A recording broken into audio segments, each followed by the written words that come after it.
Jesús preguntó a sus discípulos diciéndoles, ¿quién dicen los hombres que soy yo?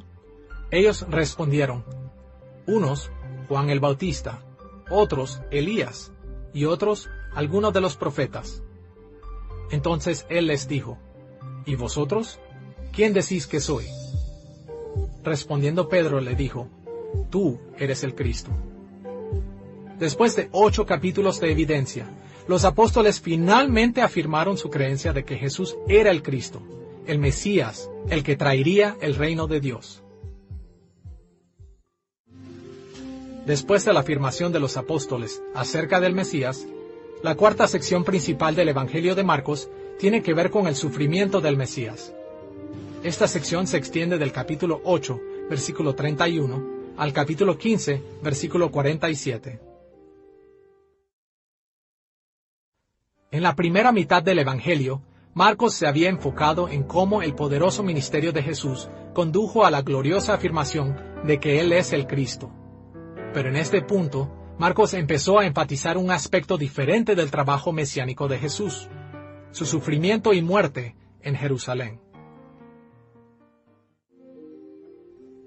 El registro de Marcos acerca del sufrimiento del Mesías se divide en 3 secciones principales: la preparación de Jesús a sus discípulos por su sufrimiento y muerte, su confrontación con los líderes judíos en Jerusalén, que provocó su sufrimiento y muerte, y finalmente su experiencia en sufrir y morir. Exploremos cada una de estas secciones, empezando con su preparación en Marcos capítulo 8, versículo 31, al capítulo 10, versículo 52. El material que describe la preparación de Jesús a sus discípulos puede ser dividido en 3 partes principales. Cada una comienza con Él prediciendo su sufrimiento, muerte y resurrección.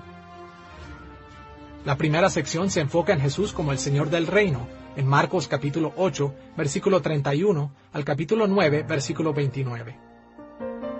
Marcos comenzó con un reporte de la estrategia inesperada de Jesús para traer la gloria del reino de Dios a la tierra, o sea, sufrimiento, muerte y resurrección de Jesús, la cual Marcos explicó en el capítulo 8, versículo 31, al capítulo 9, versículo 1. Por medio de sus enseñanzas en esta sección, Jesús habla de sus propios sufrimientos y advierte a sus discípulos que ellos también tendrían que sufrir a medida que continuaran su ministerio del Evangelio. Después de esto, Marcos llama la atención a la autoridad única de Jesús, al reportar un evento comúnmente conocido como la Transfiguración, en Marcos capítulo 9, versículos 2 al 13. En este evento, la gloria de Jesús fue revelada visiblemente a Pedro, a Jacobo y Juan. Moisés y Elías también aparecieron con Jesús, indicando que Jesús afirmó y continuó las enseñanzas de la ley y los profetas del Antiguo Testamento. Pero Dios mandó a los discípulos a honrar y a obedecer a Jesús por encima de Moisés y Elías. Este evento preparó a los discípulos de Jesús, recordándoles a seguir fieles a Jesús por sobre todos los demás, y al animarlos a que esa lealtad a Jesús era la forma más pura de lealtad a Dios y a su revelación del Antiguo Testamento. Finalmente, Marcos se enfocó en el poder único de Jesús al revelar su habilidad de controlar los demonios, en Marcos capítulo 9, versículos 14 al 29. Los discípulos de Jesús no pudieron sacar un demonio particularmente difícil, y Jesús les enseñó que tales demonios solamente se pueden exorcizar con oración. Pero Jesús mismo pudo sacar el demonio con una simple orden. De esta manera, demostró su superioridad sobre todos los demás, y aseguró a sus discípulos que Él tenía poder ilimitado para hacer su voluntad. Sin tomar en cuenta los temores y dudas que iban a experimentar cuando fuera asesinado, su poder los debía animar a permanecer firmes en su fe en Él. La segunda parte del relato de Marcos de la preparación de Jesús para su pasión, muerte y resurrección tiene que ver con los valores del reino de Dios y se encuentra en Marcos capítulo 9, versículo 30 al capítulo 10, versículo 31. Como en cada sección del relato de Marcos acerca de la preparación de Jesús para ir a Jerusalén, este comienza con la predicción del sufrimiento, muerte y resurrección de Jesús. Esto nos ayuda a ver que Marcos seguía enfatizando la preparación de los discípulos para esos eventos. Y que después de ese anuncio, Jesús continuó preparando a sus discípulos explicándoles que Dios no juzga las cosas de la misma forma que lo hacen los humanos. Así que, sin importar lo que ellos sufran, y sin importar las cosas extrañas que sucedan, ellos no debían de juzgar las cosas de la forma que lo hace el mundo. En vez de eso, ellos debían estar seguros que Dios estaba usando estos eventos para traer su reino y glorificar a Jesús.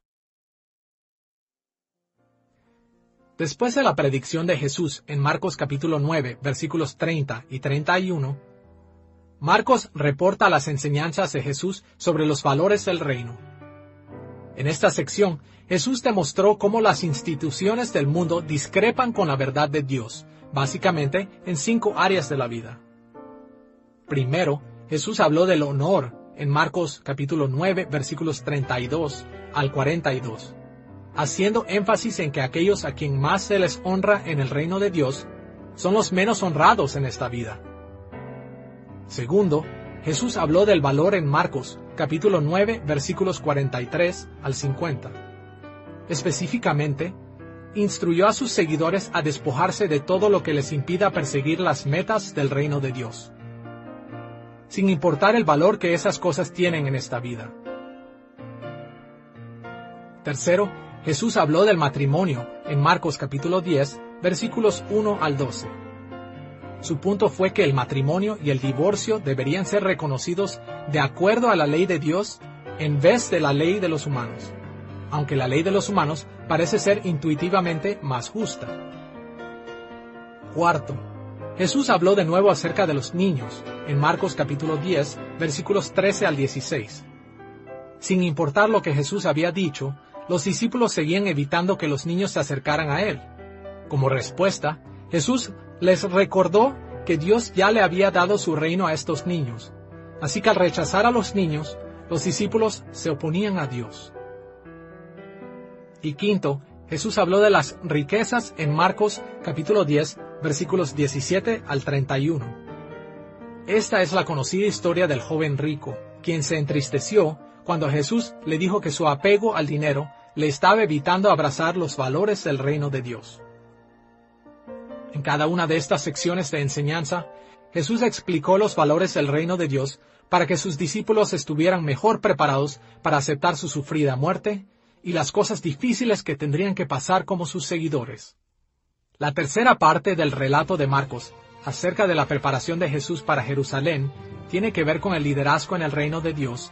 Lo encontramos en Marcos capítulo 10, versículos 32 al 52. Después de predecir su sufrimiento, muerte y resurrección en Marcos capítulo 10, versículos 32 al 34, Jesús respondió a la pregunta del liderazgo en el reino en 3 partes. Primero, en Marcos capítulo 10, versículos 35 al 40, dijo que Jacobo y Juan tendrían que compartir en su sufrimiento. Ellos tomarían de la misma copa y pasarían por el mismo bautismo. Estas metáforas decían que los seguidores de Jesús tendrían que compartir sus mismos sufrimientos por su servicio a Él. Segundo, Jesús describió el liderazgo en el reino como servicio en Marcos capítulo 10, versículos 40 al 45. Él había mencionado esta idea 2 veces antes cuando habló de los valores en el reino, pero esta es la primera vez que explicó la razón detrás del dicho. Los líderes cristianos deben de ser siervos porque ellos siguen el modelo de Cristo, quien actuó como el siervo al sufrir y morir por los pecados. Tercero, Jesús demostró la motivación para el liderazgo del siervo al mostrar misericordia al ciego Bartimeo. Los líderes siervos no deben sacrificarse por desear una recompensa mayor en el reino, sino porque tienen una verdadera compasión a los que sirven. Jesús insistió que el liderazgo en el reino de Dios no puede ser modelado según el patrón del liderazgo del mundo. En vez de eso, necesita seguir su propio ejemplo de sufrimiento. En cierta forma, estas debieron haber sido noticias desalentadoras a los lectores de Marcos en Roma. En vez de asegurarles que su sufrimiento era anormal y pronto pasaría, el Evangelio de Marcos les asegura que el sufrimiento era común para aquellos quienes seguían a Cristo. Pero al mismo tiempo, Estas noticias debieron haber tenido un lado animador. El sufrimiento de la iglesia es parte del plan de Cristo para la victoria. Como lo escribió Pablo en Romanos capítulo 8, versículo 18, las aflicciones del tiempo presente no son comparables con la gloria venidera que en nosotros ha de manifestarse. Después de reportar la preparación de Jesús de sus discípulos, Marcos vuelve a la confrontación de Jesús con los líderes judíos en Marcos capítulo 11, versículo 1 al capítulo 13, versículo 37. El registro de la confrontación de Marcos se divide en dos partes principales.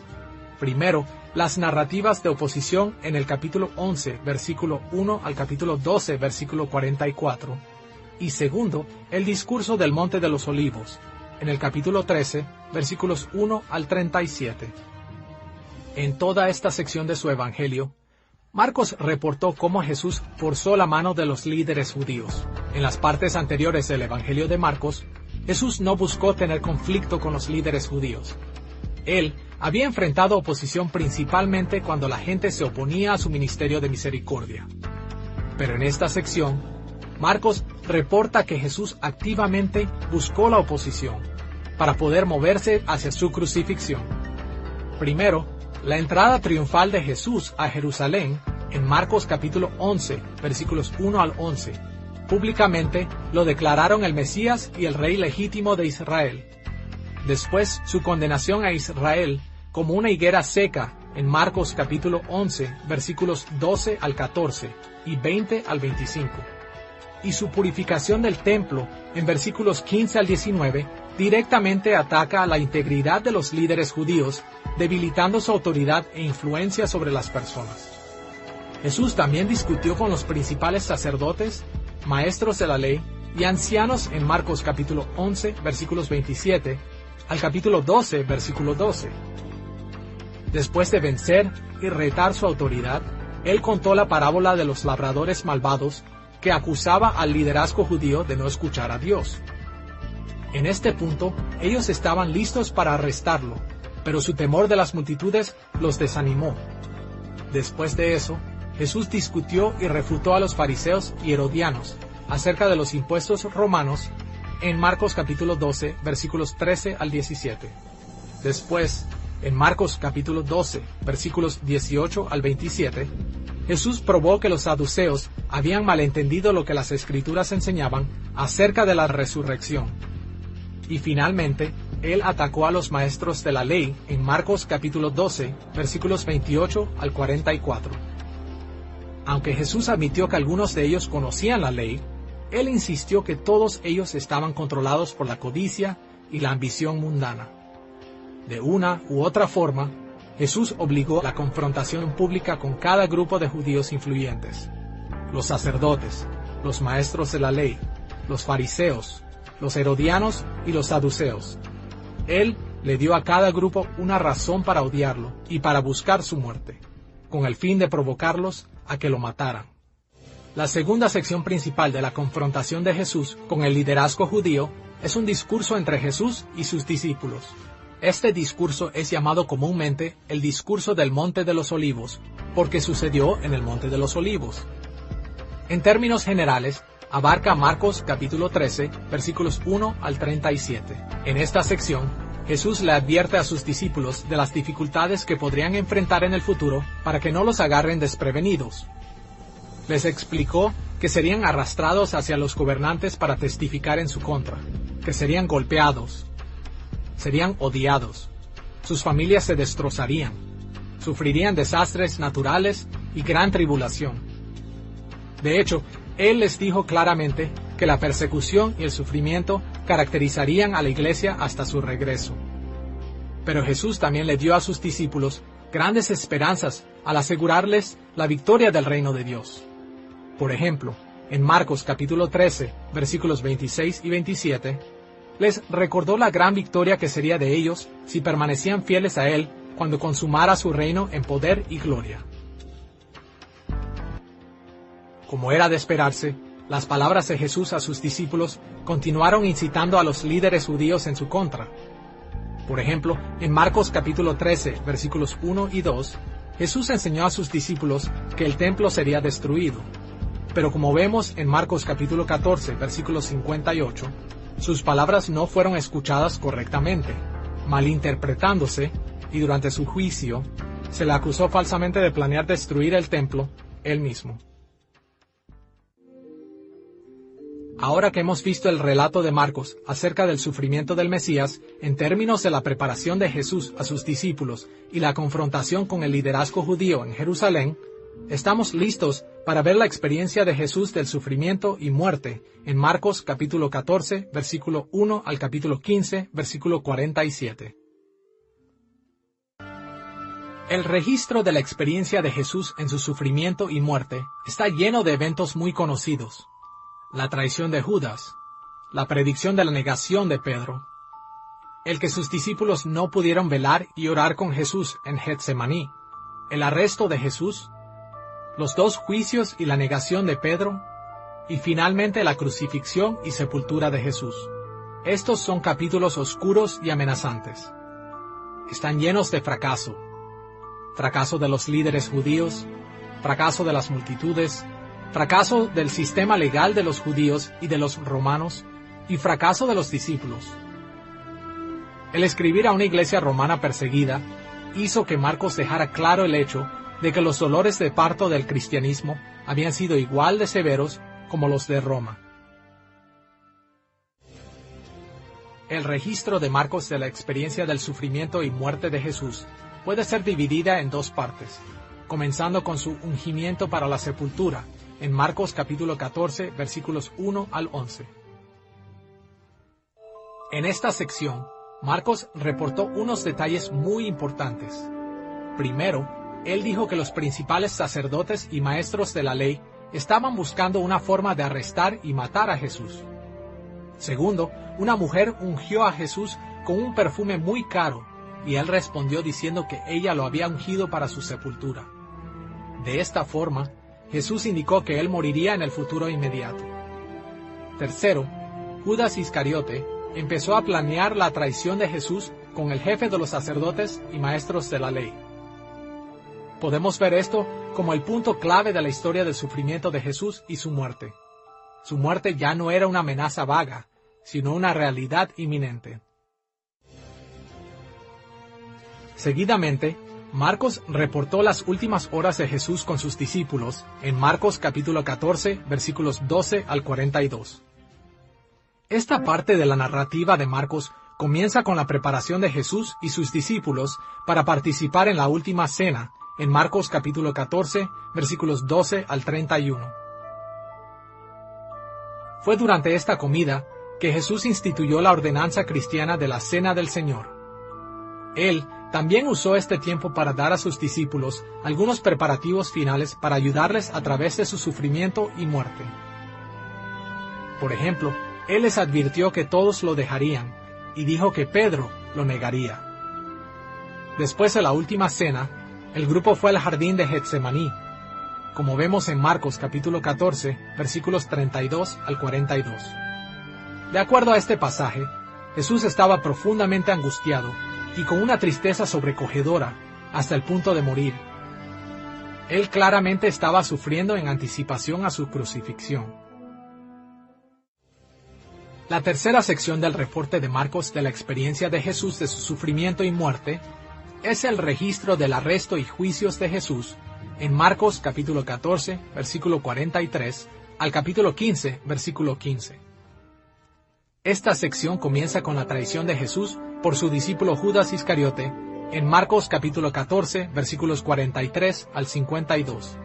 Continúa con el juicio ante el liderazgo judío en Marcos capítulo 14, versículos 53 al 65. Seguidamente, leemos el reporte de la negación de Pedro de haber conocido y seguido a Jesús en Marcos capítulo 14, versículos 66 al 72. Y finalmente, leemos acerca de su juicio ante Pilato, el gobernador romano, en Marcos capítulo 15, versículos 1 al 15. Al final de estas experiencias humillantes, Jesús fue azotado y luego entregado a los soldados romanos para ser crucificado. La cuarta parte del relato de Marcos, de la experiencia de Jesús, de su sufrimiento y muerte, cubre la crucifixión de Jesús en Marcos capítulo 15, versículos 16 al 47. Comienza cuando Jesús es entregado a los soldados romanos para ser azotado, humillado y asesinado en una cruz como un criminal común. Desde la perspectiva humana, su sufrimiento fue abrumador. El hecho de que Jesús sufrió este maltrato en manos de los romanos debió haber conectado estos eventos fuertemente a la audiencia original de Marcos, que eran los cristianos romanos. Ellos inmediatamente pudieron haber visto los paralelos entre los sufrimientos del Señor y los suyos, y debieron haber tomado ánimo e inspiración para perseverar aún en medio de sus propias dificultades. Pero la peor parte del sufrimiento de Jesús fue que el pecado del mundo fue puesto sobre él, y él fue objeto de la ira de Dios el Padre. Finalmente, después de haber muerto, fue puesto en una tumba, su cuerpo sin ser preparado para la sepultura porque no había tiempo antes del día de reposo. Ahora que hemos visto el anuncio del Mesías, el poder del Mesías, la afirmación de los apóstoles acerca del Mesías y el sufrimiento del Mesías, estamos finalmente listos para ver la victoria del Mesías. En Marcos capítulo 16, versículos 1 al 8, donde Marcos describe la resurrección de nuestro Señor. Antes de entrar al contenido de esta sección, debemos hacer una pausa para explicar por qué decimos que el Evangelio de Marcos finaliza en el capítulo 16, versículo 8. Después de todo, la mayoría de nuestras Biblias tienen 20 versículos en este capítulo, pero la mayoría de estas Biblias tienen notas diciendo que los versículos 9 al 20 no aparecen en los manuscritos antiguos más confiables del Evangelio de Marcos. En los antiguos manuscritos griegos de Marcos, hay 3 finales diferentes. Un grupo de manuscritos finaliza en el versículo 8, el segundo grupo finaliza en el versículo 20, y un tercer grupo tiene un final de 2 oraciones al final del versículo 8. Una evaluación minuciosa de toda la evidencia ha guiado a la mayoría de académicos a concluir que Marcos concluyó su evangelio con el versículo 8. Los manuscritos más antiguos e importantes están a favor del final corto como el original. Muchos académicos creen que los otros 2 finales parecen haber sido añadidos porque un escriba no se sintió bien con la idea de que Marcos concluyera el Evangelio con la frase «porque tenían miedo». Pero esta teoría fue descartada. De hecho, el tema del temor y admiración está en todo su Evangelio. Y por esta razón, el énfasis en el temor es una forma muy apropiada de terminar este Evangelio en particular. De hecho, encaja bien con las experiencias de la audiencia original de Marcos.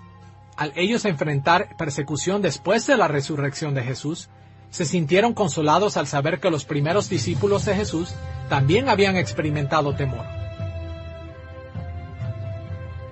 Vamos ahora al recuento de la resurrección de Jesús en Marcos capítulo 16, versículos 1 al 8. El recuento de la resurrección hecho por Marcos es más corto que los otros evangelios, pero esta brevedad está en acuerdo con el bosquejo de este evangelio. Recordemos cómo el anuncio del Mesías que abrió el Evangelio es muy corto, así como la afirmación de los apóstoles del Mesías, la cual forma la piedra angular del Evangelio. Esta sección de la victoria del Mesías comienza con las mujeres que vinieron a la tumba de Jesús a ungir su cuerpo el tercer día después de su muerte y sepultura. Ellas fueron recibidas por un visitante angelical que tenía un mensaje claro y directo. Jesús había vencido la muerte y se había levantado en victoria, tal y como había predicho tantas veces en todo su ministerio. Escuchemos al final del Evangelio, en Marcos capítulo 16, versículos 6 al 8. El ángel les dijo: «No os asustéis, ha resucitado, no está aquí, mirad el lugar en donde le pusieron». Y ellas se fueron huyendo del sepulcro, porque les había tomado temblor y espanto. Ni decían nada a nadie porque tenían miedo. La respuesta de las mujeres es completamente predecible en el contexto de la narrativa de Marcos. Ellas tuvieron miedo. Casi todos en este evangelio respondieron a la presencia poderosa de Dios con asombro, admiración y temor. El pueblo de Dios experimentará debilidad y necesidad en esta vida. Esto también fue cierto para la audiencia original de Marcos en Roma. y no ha dejado de ser cierto para la Iglesia a través de los siglos. Pero las buenas nuevas del Evangelio es que el reino de Dios ha venido. El Mesías ha conquistado a los enemigos del pueblo de Dios, aún el enemigo final, la muerte misma. Y por esta razón, el pueblo de Dios puede corporalmente enfrentar a los enemigos del Evangelio del Reino con valentía. La victoria ya es nuestra. Habiendo considerado el trasfondo y la estructura y contenido del Evangelio de Marcos, estamos listos para ver algunos de sus temas principales.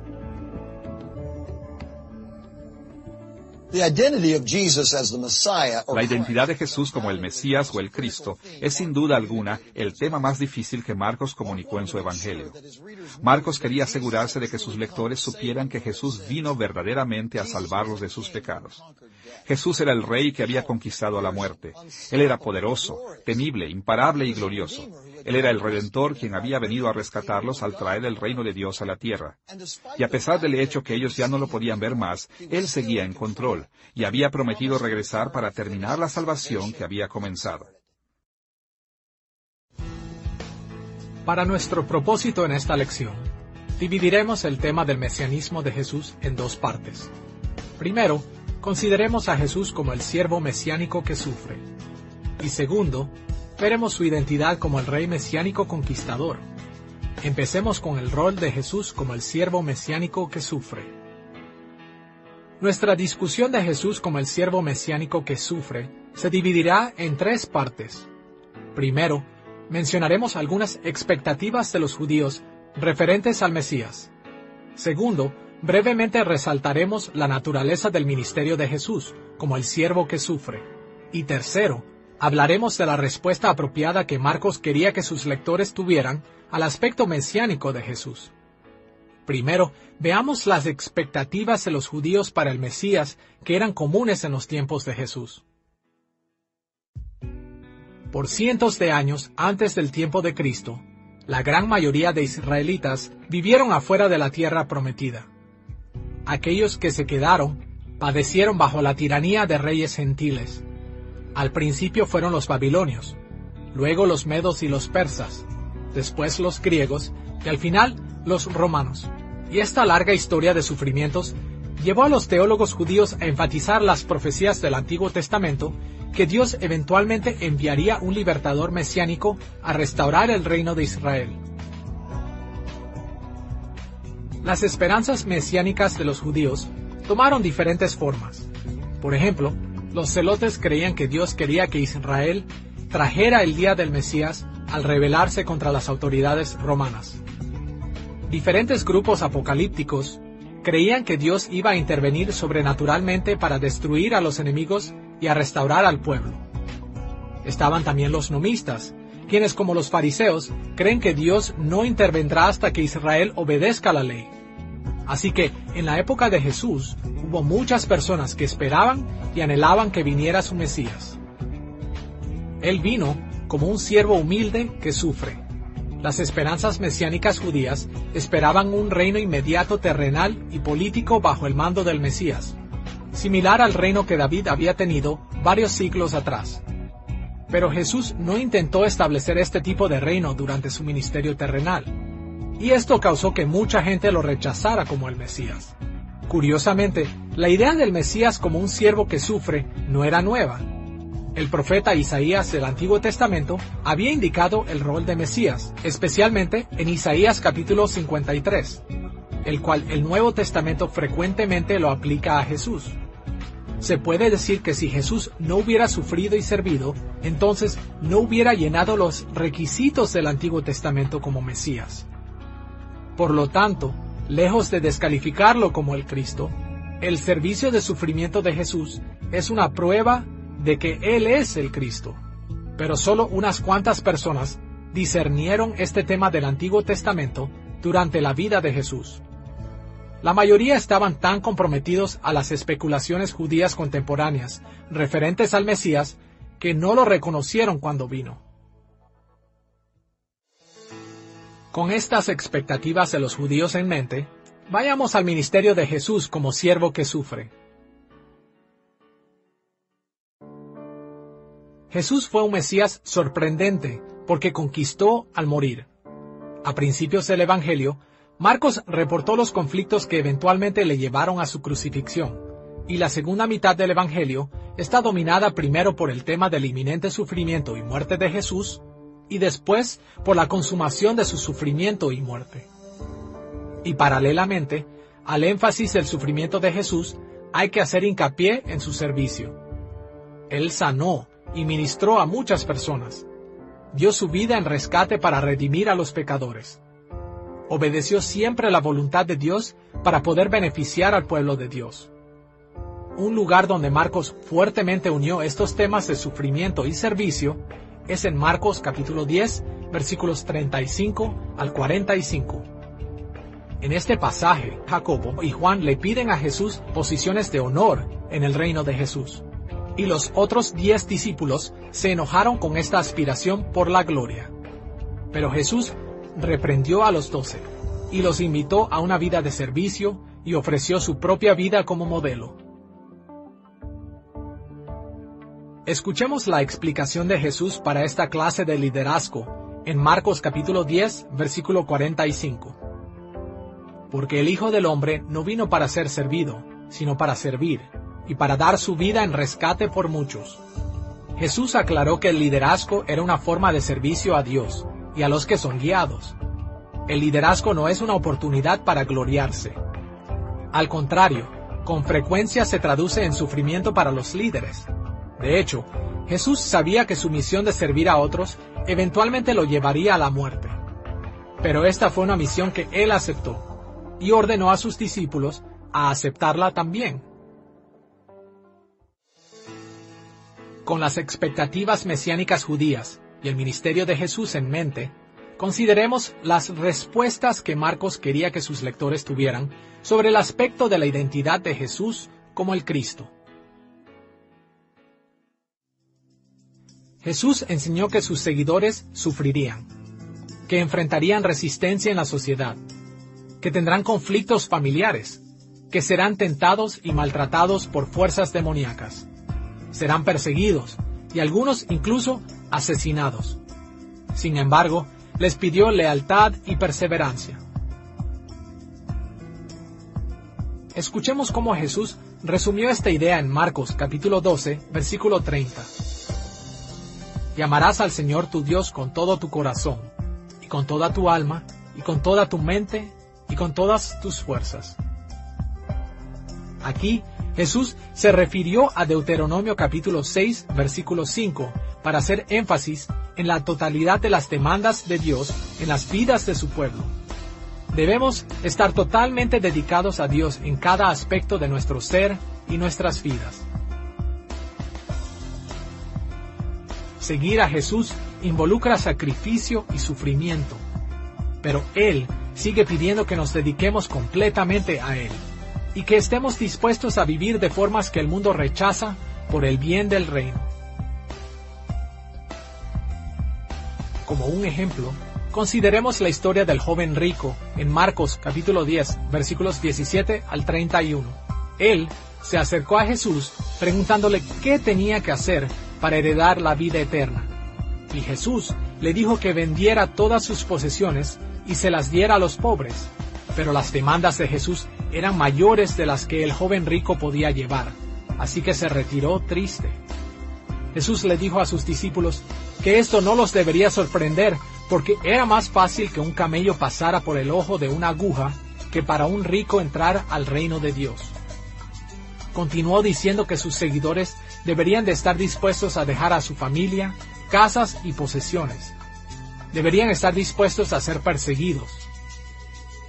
Deberían de estar dispuestos a ser martirizados por su nombre. Como Jesús había dicho en Marcos capítulo 8, versículos 34 y 35, si alguno quiere venir en pos de mí, niéguese a sí mismo y tome su cruz y sígame. Porque todo el que quiera salvar su vida, la perderá, y todo el que pierda su vida por causa de mí y del Evangelio, la salvará. De una o de otra forma, cada cristiano tiene una cruz, pero por la gloria y bendición de la salvación, vale la pena el sacrificio. El discipulado es un camino difícil. De hecho, según Jesús, entrar en el reino de Dios es imposible cuando confiamos en nuestro propio poder para hacerlo. Pero escuchemos cómo Jesús alentó a sus discípulos en Marcos capítulo 10, versículo 27. Para los hombres es imposible, mas para Dios no, porque todas las cosas son posibles para Dios. Nosotros no tenemos el poder para obedecer a Jesús de la forma radical que Él demanda, pero Dios sí, y Él usa ese poder dentro de nosotros para asegurarse que entremos en su reino. Marcos quería que su audiencia original en Roma supiera que su sufrimiento y persecución era una señal de que eran verdaderos seguidores de Cristo. Era parte del plan de Jesús para su reino, y Marcos quiso que sus lectores fueran animados por este hecho. Quería que tuvieran confianza que Dios les daría poder para perseverar en medio de sus dificultades, así como Él lo había hecho con Jesús, para que ellos pudieran enfrentar sus sufrimientos con ánimo y esperanza. And the same thing is true for us today. Jesus is still bringing in his kingdom slowly. Jesús sigue trayendo lentamente su reino. Sigue usando el sufrimiento de su pueblo para alcanzar su fin, y Él continúa capacitándonos para perseverar. El sufrir por la causa de Jesús y su reino no nos debería desanimar, nos debería confortar e inspirar. Sufrimos porque somos sus siervos, y estamos confiados que un día nuestro sufrimiento será premiado con más bendiciones de las que comprendemos, bendiciones que reponen las dificultades que hemos resistido. El segundo aspecto de la identidad de Jesús que vamos a considerar es su rol como el rey conquistador que trae el reino de Dios a la tierra. El Antiguo Testamento dejó claro que el Mesías sería un descendiente del rey David, y que su trabajo sería restaurar la gloria del trono de David y reinar sobre Israel para siempre. Vemos estas profecías en lugares como Salmos 89, 110 y 132, y confirmadas en Marcos capítulo 12, versículo 35. Así que, siempre cuando Jesús fue identificado como el Cristo o el Mesías, su estatus real también fue confirmado. Por ejemplo, por esto es llamado Hijo de David en Marcos capítulo 10, versículos 47 y 48. Y el mismo Jesús abiertamente dijo ser el rey mesiánico en Marcos capítulo 14 versículos 61 y 62 cuando fue juzgado en el Sanedrín, y en Marcos capítulo 15 versículo 2 cuando fue juzgado por Pilato. Consideraremos tres aspectos del rol de Jesús como el rey conquistador en los que Marcos hizo énfasis. Vamos a considerar el hecho de que Jesús proclamó su reino. Veremos que Él demostró su poder y autoridad, y observaremos que Él conquistó a sus enemigos. Comencemos con el hecho de que Jesús proclamó su reino. Recordemos la forma en que Marcos resumió el ministerio del Evangelio de Jesús en Marcos capítulo 1, versículos 14 y 15, donde Él dio este relato. Después que Juan fue encarcelado, Jesús vino a Galilea predicando el Evangelio del reino de Dios, diciendo: El tiempo se ha cumplido, y el reino de Dios se ha acercado. Arrepentíos y creed en el Evangelio. El propósito central del ministerio de predicación de Jesús era proclamar el Evangelio o las buenas nuevas que el reino de Dios está cerca, y que sus bendiciones se ofrecen a todos aquellos que se arrepienten y creen. Jesús también proclamó su reino al enseñar sus secretos a los discípulos. De hecho, esta es la razón por la cual a menudo enseñaba en parábolas, para revelar los secretos del reino a los escogidos mientras los oculta de los que no son. Escuchemos lo que Jesús les dijo a sus discípulos en Marcos capítulo 4, versículos 11 y 12. A vosotros os he dado saber el misterio del reino de Dios, mas a los que están fuera, por parábolas todas las cosas, para que viendo, vean y no perciban, y oyendo, oigan y no entiendan, para que no se conviertan y les sean perdonados los pecados. Y por supuesto, con frecuencia, Jesús describió el reino de Dios. Por ejemplo, en Marcos capítulo 10, identificó a los que entrarían al reino de Dios con facilidad, como los niños, y a los que podrían entrar con gran dificultad, como los ricos. El segundo aspecto del rol de Jesús como rey conquistador que mencionaremos será que demostró su poder y autoridad como la cabeza del reino de Dios en la tierra. Jesús demostró su poder de rey y autoridad principalmente por medio de sus milagros. Por ejemplo, en Marcos capítulo 4, versículo 41, dice que la creación obedeció sus órdenes, y que los demonios frecuentemente lo reconocían como el Hijo de Dios, como lo vemos en Marcos capítulo 1, versículo 24, capítulo 3, versículo 11, y capítulo 5, versículo 7. La habilidad de Jesús de hacer su voluntad sobre la naturaleza y los demonios fue una fuerte demostración de que Él había venido para traer el reino de Dios a la tierra. Y lo mismo es verdad sobre sus curaciones milagrosas. Las bendiciones del reino incluyen vida y salud. Así que, cuando Jesús sanó a la gente, les estaba repartiendo bendiciones del reino, de acuerdo a sus privilegios reales. Además de hacer milagros, Jesús también demostró su poder y autoridad real de otras formas. Por ejemplo, en Marcos, capítulo 1, versículos 16 al 20, Jesús osadamente llamó a sus discípulos a dejar sus casas, familias y negocios para seguirlo. Él no solamente dio sugerencias sabias, Él exigió un cambio de vida como respuesta. De hecho, esa es la misma orden que Él le da a todo aquel que escucha el Evangelio, y Él sigue esperando la misma respuesta. Cada ser humano está obligado a obedecer a Jesús, a comprometer sus vidas a Él y a seguirle a donde sea que nos dirija. Probablemente el ejemplo más memorable de la autoridad de Jesús es cuando le perdonó los pecados al paralítico en Marcos capítulo 2, versículos 3 al 12. Jesús y todos los demás sabían que solo Dios puede perdonar los pecados. Pero increíblemente, Jesús no le dijo a este hombre que buscara el perdón de Dios. Él con autoridad le perdonó los pecados. Como resultado, esta declaración no solo era la garantía del perdón para el hombre, sino también de la autoridad real de Jesús. Al perdonar los pecados de este hombre, Jesús demostró que él tenía autoridad divina para administrar justicia dentro del reino de Dios. Y al sanar al hombre inmediatamente después de perdonar sus pecados, Jesús probó que su mensaje verdaderamente venía de Dios. Y por supuesto, la autoridad de Jesús para perdonar los pecados es una de las más grandes razones para que le sigamos. A través de Él, nuestros pecados pueden ser perdonados para que podamos reconciliarnos con Dios. En vez de ser enemigos, podemos ser ciudadanos leales de su reino, con todas las bendiciones eternas que éste conlleva. El tercer aspecto del rol de Jesús como el rey conquistador que vamos a mencionar es que Él conquistó a sus enemigos. Jesús tuvo muchos enemigos durante su vida. Los líderes judíos que se oponían a Él, los no creyentes que lo rechazaban, los demonios que expulsó y otros enemigos. Y en cada caso, cuando se enfrentó contra sus enemigos, Él ganó. Derrotó argumentos, evitó planes, liberó a la gente de su opresión. Inclusive usó los planes de otros para lograr sus propios propósitos. Les permitió que lo crucificaran en la cruz para pagar por nuestros pecados.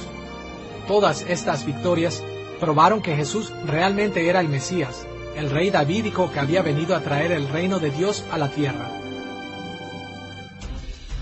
Los demonios frecuentemente son un grupo de enemigos que Marcos menciona.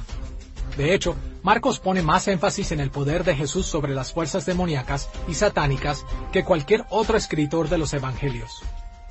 Marcos enfocó la atención de sus lectores al control de Jesús sobre los demonios.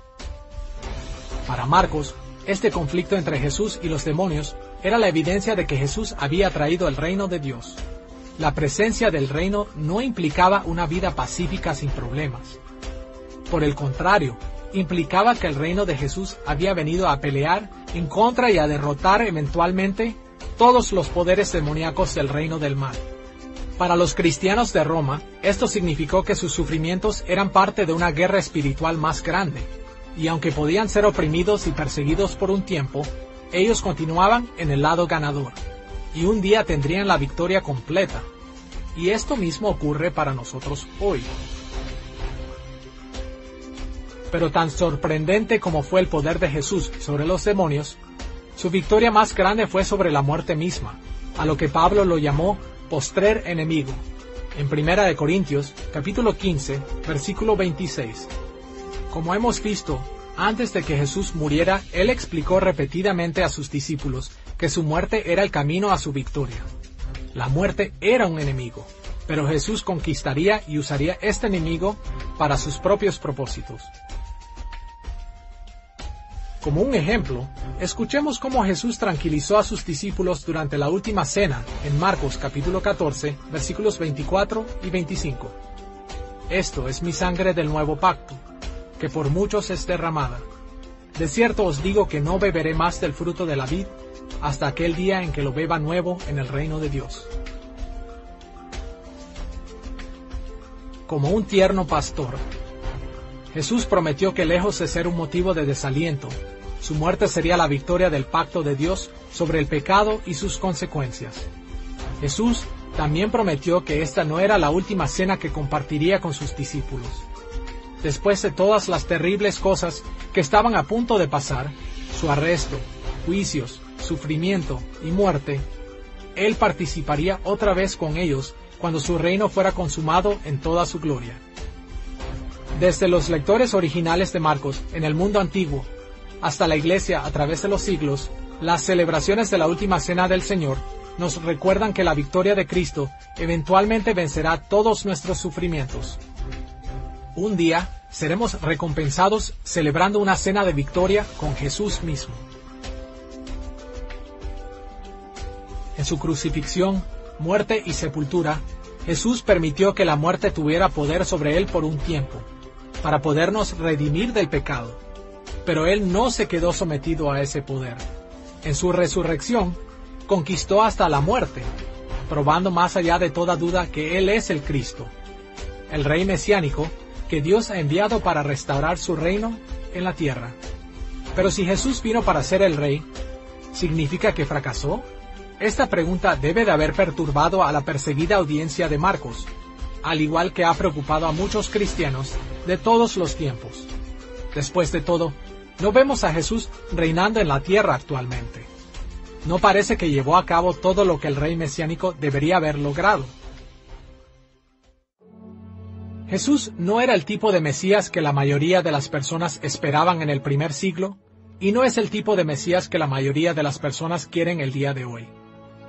Él vivió una vida de sufrimiento y servicio, y llamó a las personas de su reino a hacer lo mismo. En las parábolas del sembrador y de la semilla de mostaza, en Marcos capítulo 4, Jesús enseñó que sus seguidores serían perseguidos y que parecería como que su reino sería derrotado. Pero él también enseñó que en algunas personas la palabra del reino se arraiga y da fruto. Ellos aceptan el reino de Dios en la obediencia, siguen a Jesús y agrandan el reino de Dios. El reino está encubierto temporalmente, crece lentamente e incluso sufre, pero finalmente el reino de Dios vendrá en todo su esplendor. Como dijo Jesús en Marcos capítulo 4, versículo 22, porque no hay nada oculto que no haya de ser manifestado, ni escondido que no haya de salir a luz. El mensaje de Marcos, tanto para su audiencia original como para nosotros, es evidente. El reino de Dios crece misteriosamente, luchando contra la persecución, el sufrimiento y los enemigos. Pero también crece con certeza, conforme al tiempo de Dios. El reino de Dios y el ministerio de Jesús no se pueden detener. Un día, Jesús regresará a terminar lo que empezó, y al final derrotará completamente a todos sus enemigos, y nosotros mismos seremos glorificados, ingresando al estado final de una vida eterna que nunca terminará. En ese tiempo no quedará ninguna profecía del Antiguo Testamento sin cumplir. Él lo habrá cumplido todo. En esta lección, hemos considerado el trasfondo del Evangelio de Marcos en términos de autoría, su audiencia original y la ocasión de su escritura. También hemos explorado la estructura y contenido de su Evangelio.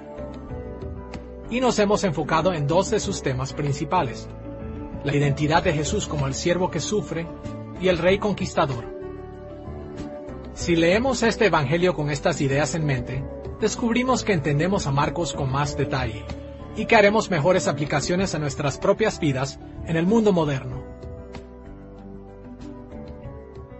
The Gospel of Mark highlights aspects of Jesus' character and ministry that aren't always... El Evangelio de Marcos resalta aspectos del carácter y del ministerio de Jesús que no son siempre enfatizados en otros evangelios.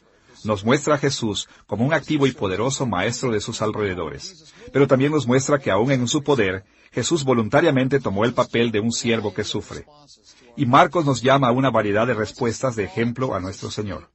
Él quiere que caigamos a los pies de Jesús con admiración, que lo escuchemos en silencio y que respondamos a sus palabras con una obediencia radical. Él quiere que estemos dispuestos a sufrir por el reino de Dios, tal y como lo hizo Jesús. Y quiere que estemos animados, sabiendo que cuando Jesús conquistó a sus enemigos por medio de la cruz, también aseguró la victoria para nosotros. Y es en esa esperanza que perseveramos hasta el día que Jesús regrese con gloria para darnos la victoria en la consumación de su reino.